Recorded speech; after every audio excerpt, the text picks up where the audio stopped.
Et comment raconter cette guerre? C'est la question qu'on se pose à présent avec l'invité de Paris Direct aujourd'hui, Céline Martelet. Bonjour. On vous lit en ce moment, notamment dans Mediapart, vous avez connu beaucoup de terrains de guerre et notamment la Syrie.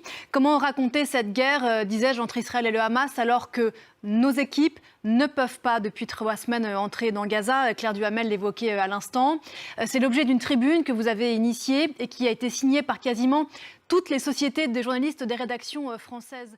Voilà, parce que le risque que ça fait peser sur le traitement de l'information, le fait que aucun reporter indépendant ne puisse entrer dans la bande de Gaza, c'est qu'on n'ait qu'un seul récit. Et de l'autre côté, qu'on soit assigné à un récit officiel d'un groupe qui est celui du Hamas. Oui, exactement. Et je pense que c'est pour ça qu'il y a autant de rédactions qui ont signé.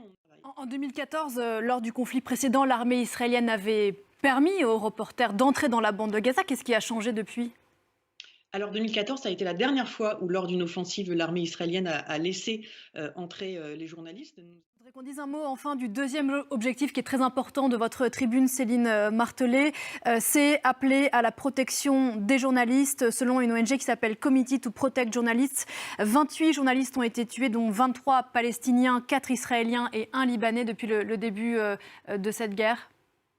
Oui, et c'est l'un des points effectivement très importants. Je n'ai pas la mémoire des chiffres, mais Merci beaucoup Céline Martelet d'avoir répondu à nos questions ce matin à propos de cette tribune donc à retrouver sur internet, les réseaux sociaux qui appellent donc les belligérants à laisser entrer les reporters et pas que les reporters français dans la bande de Gaza pour couvrir de la façon la plus indépendante possible ce conflit. Merci encore. Voilà.